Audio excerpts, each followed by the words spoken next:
یعنی ثم خلقنا النطفة علقة فخلقنا العلقة مضغة فخلقنا المضغة عظاما فكسونا العظام لحما ثم انشأناه خلقا آخر۔ گویا وہ مومن کامیاب ہو گیا جو اپنے مالک، اپنے خالق اور اپنے رب کی جانب یکسو ہو گیا۔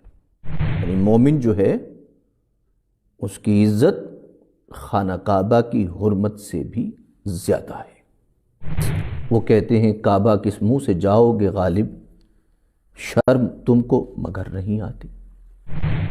یعنی آپ یہاں پہ مومن کی عزت کو پامال کرتے ہیں اور اس وبال کو اپنے سر پہ ساتھ لے کے چلے جاتے ہیں۔ یہاں پہ بہنوں اور بیٹیوں اور ماؤں اور خواتین کی الزامات کر کے ان کی شخصیت کو، ان کے کردار کو مشکوک بناتے ہیں اور پھر اس کے بعد حج کے لیے چلے جاتے ہیں۔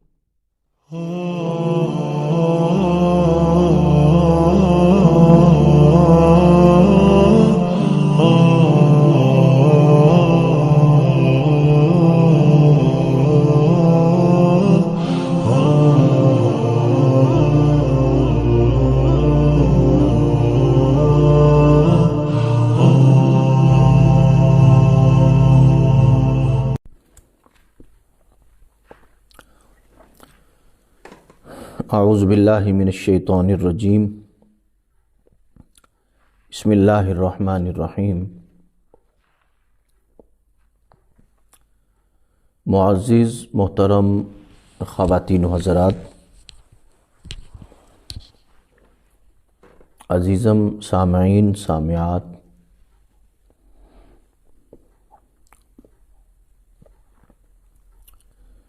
اللہ پاک کی عنایت خاص سے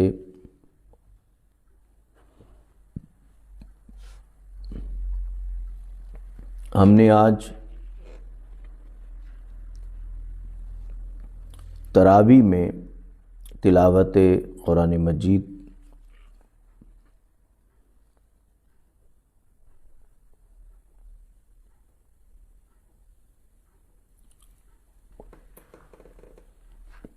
جس پارے کی تلاوت کی 23ویں پارے کے الحمدللہ 3 ربع ہم نے مکمل کیے ہیں، اور اللہ پاک کی بارگاہ میں التجا ہے کہ اللہ پاک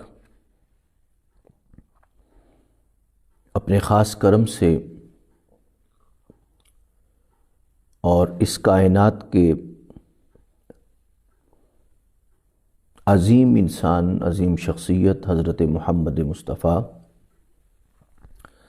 صلی اللہ علیہ وآلہ وسلم کے تصدق سے قرآن مجید کی تکمیل کی توفیق عطا فرمائے۔ آج خلاصہ قرآن مجید کے حوالے سے ہمارے سامنے جو پارہ ہے وہ 18واں پارہ ہے۔ کل ہم نے 17ویں پارے کے حوالے سے آپ کے سامنے گفتگو کی تھی۔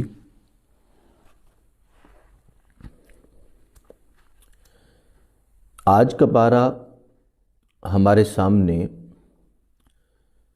کامیابی، کامرانی، اطمینان قلب کے لیے کچھ چیزیں سامنے رکھتا ہے کہ ان اعمال کو کرنے کے بعد یا ان اعمال کی پابندی کے بعد آپ اللہ کے ہاں اس دنیا میں اور آخرت میں کامیاب ترین انسان کہلائیں گے۔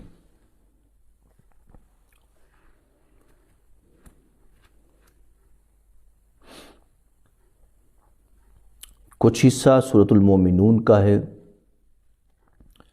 اور کچھ حصہ بلکہ مکمل جو ہے وہ سورۃ النور ہے، اور کچھ حصہ سورۃ الفرقان کا ہے آج کی گفتگو میں۔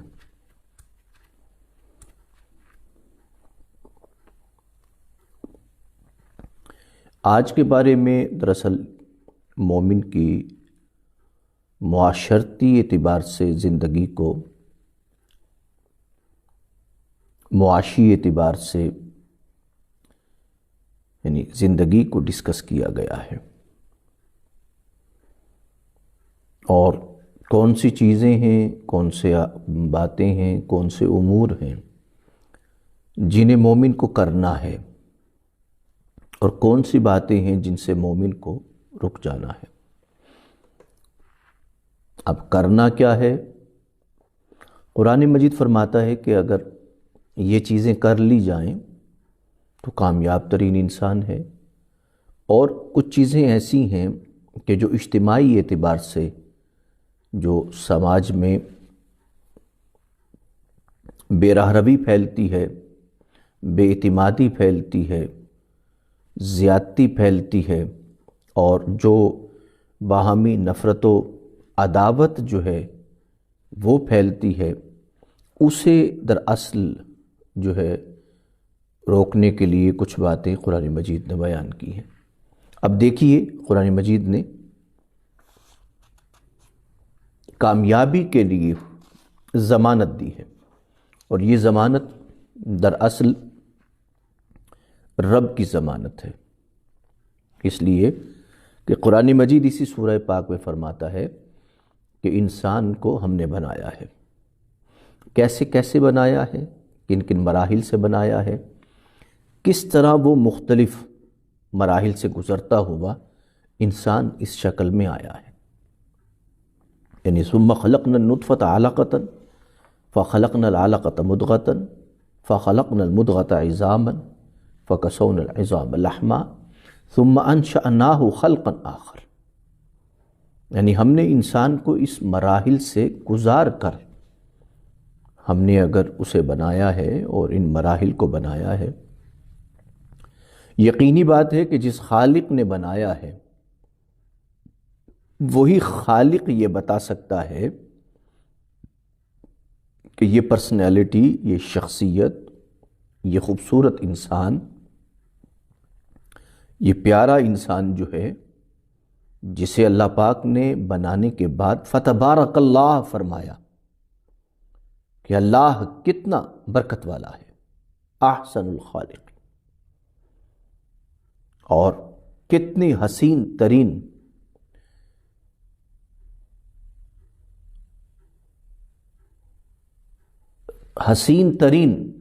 لمحات ہیں، یا حسین ترین خلقت ہے انسان کی، حسین ترین اس کی شخصیت ہے۔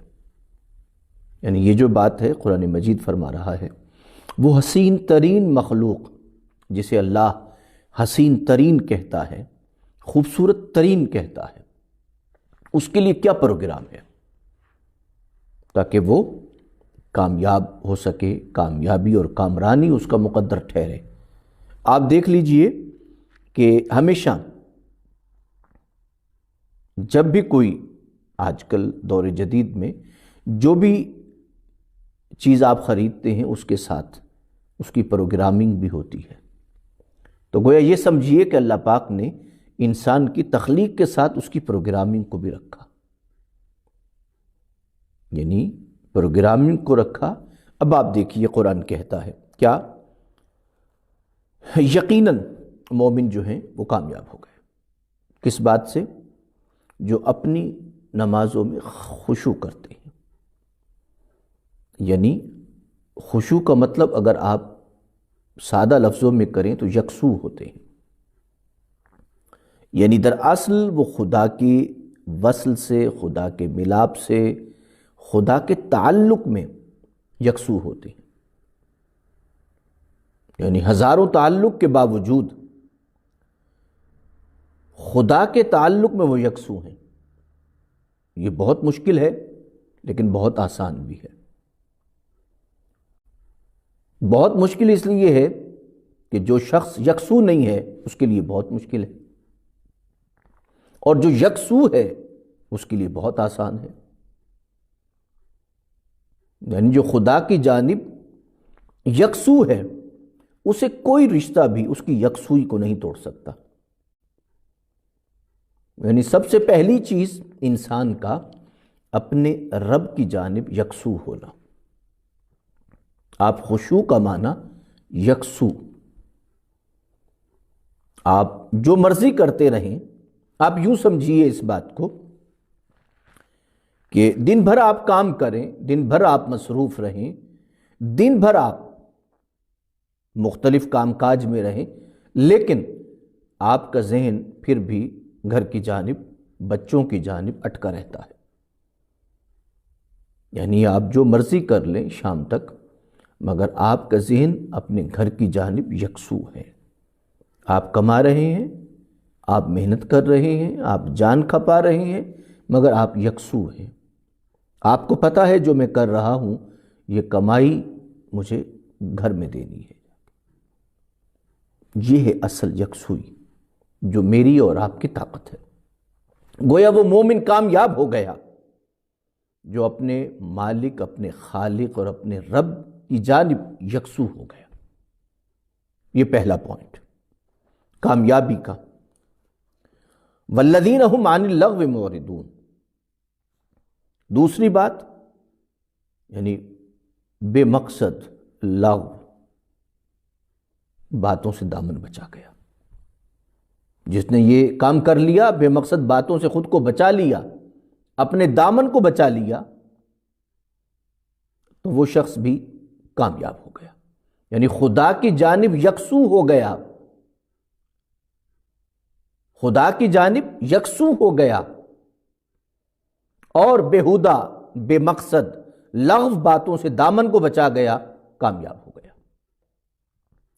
اس کے بعد فرمایا والذین هم للزکاۃ فاعلون، اسے ہم اگر خاص معنی میں کریں یا عام معنی میں کریں کہ یعنی وہ پاکیزگی کے لیے، یہ زکوٰۃ کے لیے، اور وہ اسے سر انجام دینے والا ہے، یعنی اسے خیال رہتا ہے ہر لمحے کہ وہ کس طرح زکوٰۃ کی ادائیگی کرتا ہے، یعنی اسے اس طرح کرتا ہے کہ مال کی لالچ اور محبت اس کے دل میں نہیں رہتی، بلکہ دل پاک رہتا ہے، اس لیے کہ دل کا پاک رہنا ضروری ہے۔ کس سے پاک رہنا ضروری ہے؟ لالچ سے، حرص سے، ہوس سے، ظلم سے، زیادتی سے، کینے سے، حسد سے، بغض سے، عناد سے پاک رہنا ضروری ہے۔ کیوں؟ اس لیے کہ یہی تو ظرف ہے جس ظرف میں خالق کائنات بستا ہے، یہی تو ظرف ہے۔ پھر اس کے بعد فرمایا والذین هم لفروجہم حافظون، جو اپنی شرمگاہوں کی حفاظت کرنے والے۔ پھر فرمایا والذین هم لاماناتہم وعہدہم راعون،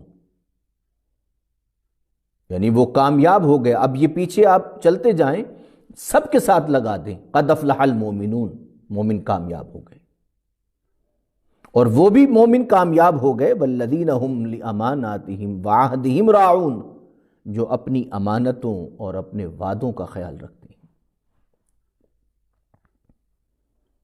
اب یہ بڑی نارمل چیزیں ہیں لیکن پریکٹیکل چیزیں ہیں۔ مومن چاہے تگاری اٹھانے والا ہے، مومن چاہے سونا بیچنے والا ہے، مومن چاہے اربوں کا بزنس کرنے والا ہے، اماناتہم وعہدہم راعون، یعنی اپنی امانتیں اور اپنے وعدوں کا خیال رکھتا ہے، تو کامیاب ہو گیا۔ تو کامیاب ہو گیا وہ شخص جو کہ اس چیز کا خیال رکھتا ہے۔ والذین هم علی صلواتہم یحافظون، اور جو اپنی نمازوں کی حفاظت کرنے والا ہے۔ آپ نے دیکھا قرآن مجید نے فرمایا کہ یہ کامیاب ہو گئے۔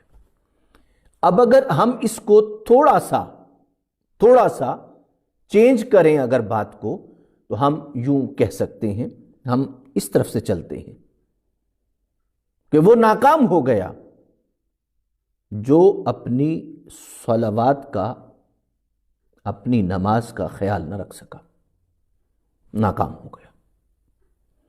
وہ بھی ناکام ہو گیا جو اپنی امانتوں کا خیال نہ رکھ سکا اور اپنے وعدوں کا پاس نہ کر سکا، وہ بھی ناکام ہو گیا۔ وہ بھی ناکام ہو گیا جو اپنے شرمگاہوں کی حفاظت نہ کر سکا، وہ بھی ناکام ہو گیا جو اپنے مال کو پاک نہ کر سکا، وہ بھی ناکام ہو گیا جو بیہودہ، بے مقصد، لغو باتوں سے دامن نہ بچا سکا، وہ بھی ناکام ہو گیا جو اپنے رب کی طرف یکسو نہ ہو سکا۔ اب آپ اس طرح اگر آپ دیکھیں تو ہم میں سے کون شخص ہے جو ناکام ہو گیا ہو اور کون ہے جو کامیاب ہو گیا ہو؟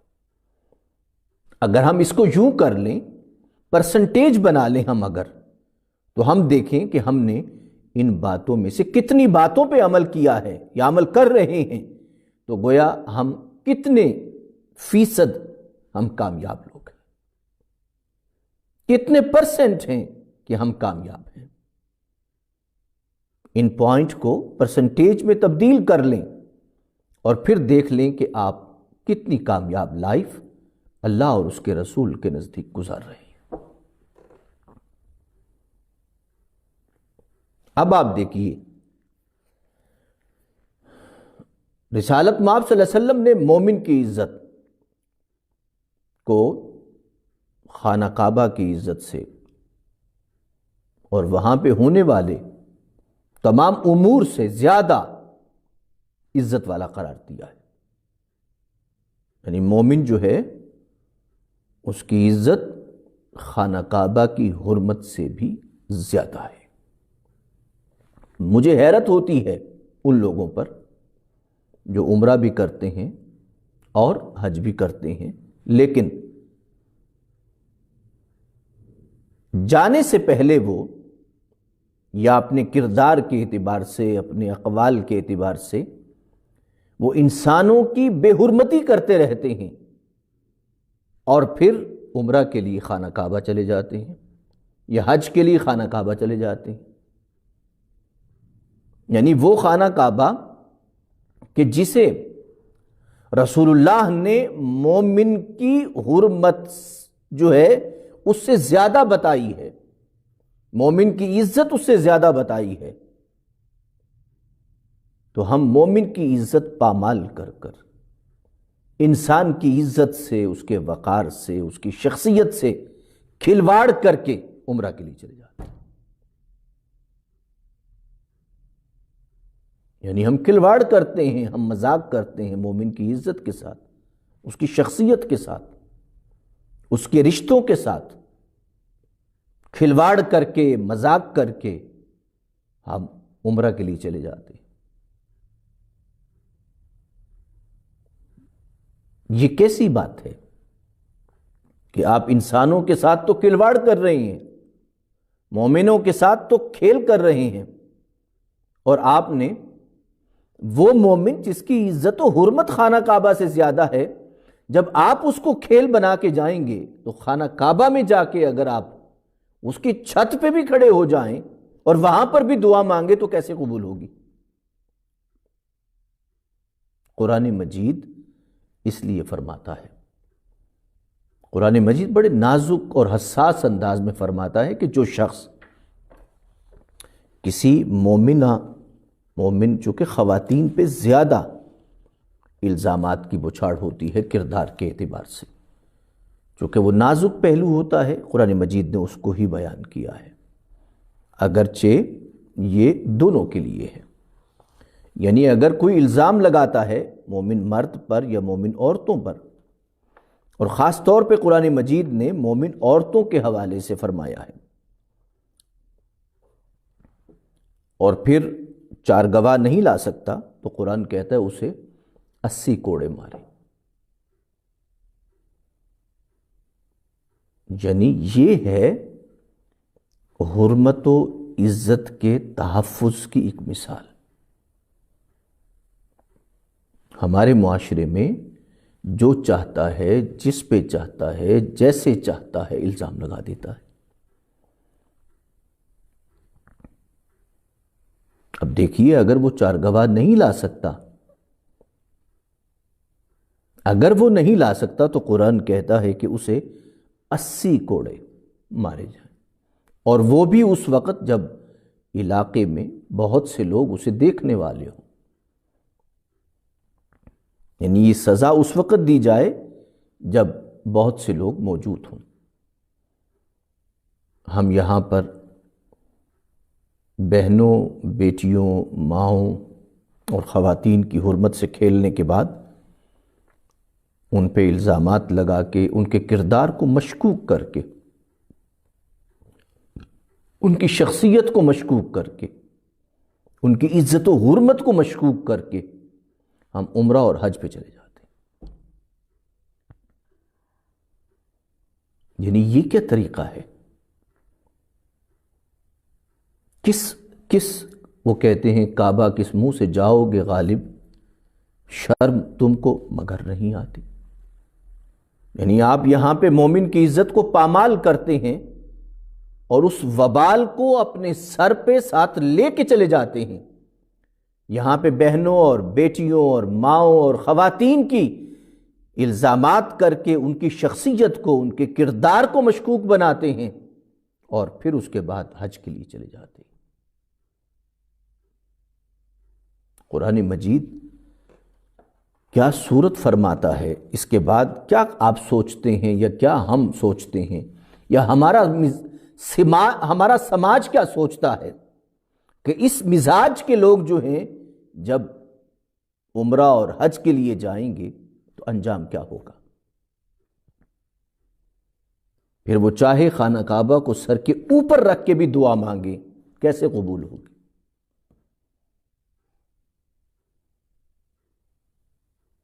ہمارے سماج میں خرابی کی بنیادی وجہ یہی ہے کہ ہمارے اذہان سے خناس جاتا ہی نہیں ہے۔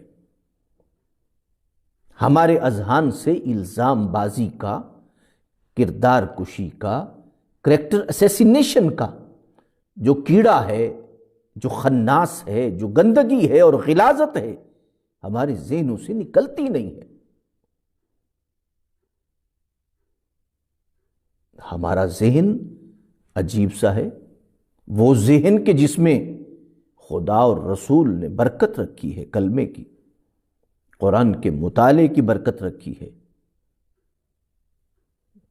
جس میں مومن کا دل، قلب المومن عرش اللہ کہا ہے، یعنی وہ اتنا عظیم دل ہے کہ جس میں خدا کا تصور سمایا ہے۔ میرے دوست، میرے محترم سامعین و سامعات، کیا سوچتے ہیں آپ؟ سوچئے، چلے یہ تو عمرہ اور حج تو دور کی بات ہے، ہم ظہر کی نماز سے پہلے کسی کے کردار کو کھلواڑ بنا کر نماز پہ چلے جاتے ہیں، پھر عصر پہ چلے جاتے ہیں، پھر مغرب پہ چلے جاتے ہیں، پھر عشاء پہ چلے جاتے ہیں، مگر اس درمیان میں ہم کرداروں کو کھلواڑ بناتے رہتے ہیں اور مومنوں کی حرمت و عزت سے کھیلتے رہتے ہیں، لوگوں کی شخصیت کو مشکوک کرتے رہتے ہیں، لوگوں کے بارے میں افواہوں کو پھیلاتے رہتے ہیں۔ یہ سارے کام ہم کرتے رہتے ہیں اور نمازیں بھی پڑھتے رہتے ہیں، بددیانتی بھی کرتے رہتے ہیں، امانت میں خیانت بھی کرتے رہتے ہیں۔ یہ سارے کام ہم کرتے ہیں اور ساتھ ساتھ پھر نمازیں بھی پڑھتے ہیں۔ یہ تو ایسا ہی ہے کہ آپ جسم پہ گندگی لگاتے ہیں، پھر صاف کرتے ہیں، پھر لگاتے ہیں، پھر صاف کرتے ہیں، پھر لگاتے ہیں، پھر صاف کرتے ہیں۔ اس طرح کے انسان کو صاحب عقل کیسے کہا جا سکتا ہے؟ ایسا تو کوئی یا تو بے وقوف کر سکتا ہے یا کوئی دیوانہ کر سکتا ہے۔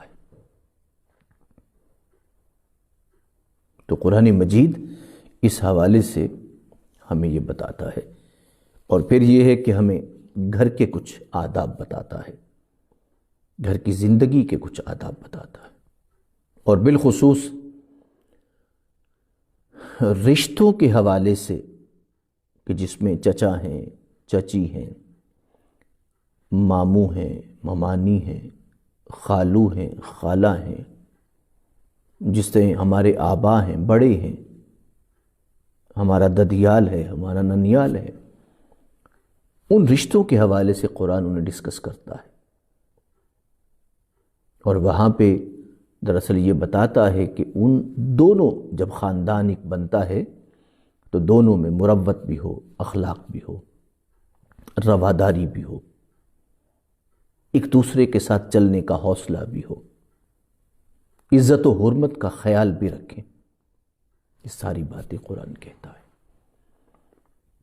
ہم سادہ سی بات کرتے ہیں کہ ہم عزت و حرمت کو پامال کر کے پھر اس کے بعد نماز کے لیے چلے جائیں، کسی کی کردار کشی کر کے، کریکٹر اسیسینیشن کر کے عمرہ اور حج پہ چلے جائیں۔ سوچئے کہ کیا ایسا بھی ہوتا ہے کہ آپ اپنے بدن پہ گندگی اور غلاظت کو لگا کے پھر نماز کی ادائیگی کرنے لگ جائیں، یا اپنے غلیظ ترین کپڑوں کے ساتھ عمرہ اور حج کے لیے چلے جائیں؟ کیا سمجھتے ہیں آپ کہ ایسی نمازیں جو کہ غلیظ ترین سوچ کے ساتھ پڑھی جائیں گی تبدیلی لے آئیں گی؟ کیا ایسا عمرہ اور حج جو تکبر اور غرور اور عزتوں اور حرمتوں کو پامال کرنے کے بعد کیا جائے گا، کیا سمجھتے ہیں کہ وہ قبول ہو جائے گا؟ کیا آپ سمجھتے ہیں کہ وہ آپ کی ذات کو بدل دے گا؟ میرے دوست، حج و عمرہ جو ہے وہ دراصل ہائی پوٹینسی کی میڈیسن ہے۔ ہائی پوٹینسی کی میڈیسن بھی اگر جس مریض پہ اثر نہ کر سکیں تو اس کی ڈیتھ یقینی ہوتی ہے، یا اس کا مرض لا علاج ہو جاتا ہے۔ میں سمجھتا ہوں کہ ہمیں یقیناً جانا چاہیے، مگر عزت و ایک بار اگر ہم جانا چاہتے ہیں تو ہمیں معافی مانگنی چاہیے اور واپس آ کے عزتوں اور حرمتوں کا ایک اچھی سطح پہ خیال رکھنا چاہیے۔ اللہ پاک ہمیں عمل کی توفیق عطا فرمائے، اور اللہ پاک ہمارے کہے ہوئے الفاظ کو قبول فرمائے۔ رمضان المبارک میں اللہ پاک تمام بیماروں کو شفا عطا فرمائے اور سب کی مشکلات کو آسان فرمائے، اور رب کریم سننے والوں کو جو سامعین ہیں، سامعات ہیں، اللہ پاک ان کے دل کی آرزو اور تمنا کو اپنی بارگاہ میں قبول و منظور فرمائے، اور اللہ پاک ہمیں اور ہماری نسلوں کو دین و ایمان پہ قائم و دائم فرمائے، اور ہمیں زندگی کو ہر لحظہ بہتر سے بہتر پاکیزہ تر کرنے کی توفیق عطا فرمائے۔ آمین ثم آمین، وما علی الا البلاغ المبین۔